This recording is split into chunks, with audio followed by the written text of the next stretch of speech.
সকাল সকাল বর নিয়ে চলে এসেছে আজকে রুই মাছ। আর রুই মাছ তো আমরা বিভিন্নভাবে খেয়ে থাকি, কিন্তু রুই মাছের পাতলা ঝোল হলে মাঝে মাঝে কিন্তু মন্দ হয় না। আজকে ভাবলাম যে রুই মাছের একটু পাতলা ঝোল করব। তাই প্রথমেই আমি মাছটাকে ভালো করে ধুয়ে নিয়ে লবণ, হলুদ আর একটু লাল লঙ্কার গুঁড়ো মিশিয়ে নিয়েছিলাম।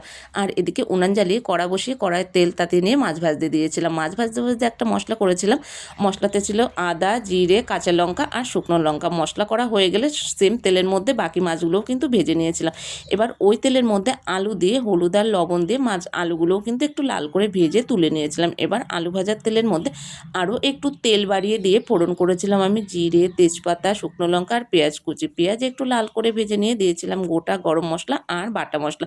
বাটা মশলা দিয়ে একটু কষিয়ে নিয়ে তারপরে দিয়েছিলাম আমি এখানে হলুদ, লবণ, ধনে গুঁড়ো, কাশ্মীরি লঙ্কার গুঁড়ো আর দিয়েছিলাম একটু বাটি ধোয়া জল দিয়ে সুন্দর করে মশলাটা কষিয়ে নিয়ে দিয়েছিলাম টমেটো কুচি, মটরশুঁটি দিয়ে আর একটু কষিয়ে নিয়ে দিয়েছিলাম ভেজে রাখা আলু দিয়ে আবার একটু নাড়াচাড়া করে দিয়েছিলাম ঝোল। আর হ্যাঁ, তোমরা যারা আমার নতুন বন্ধুরা আছো, আমার চ্যানেলটাকে এখনও সাবস্ক্রাইব করোনি, তারা কিন্তু অবশ্যই আমার চ্যানেলটাকে একটু সাবস্ক্রাইব করে একটু ভালোবাসা দিয়ে পাশে থেকো।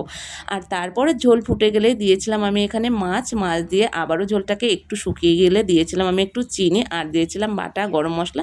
আর নামানোর আগে দিয়েছিলাম পছন্দ মতন একটু ধনেপাতা। রান্নাটা কেমন লাগলো অবশ্যই জানিও। চলো আজকের মতো রাধে রাধে, দেখা হবে কিন্তু আবার পরের ভিডিওতে।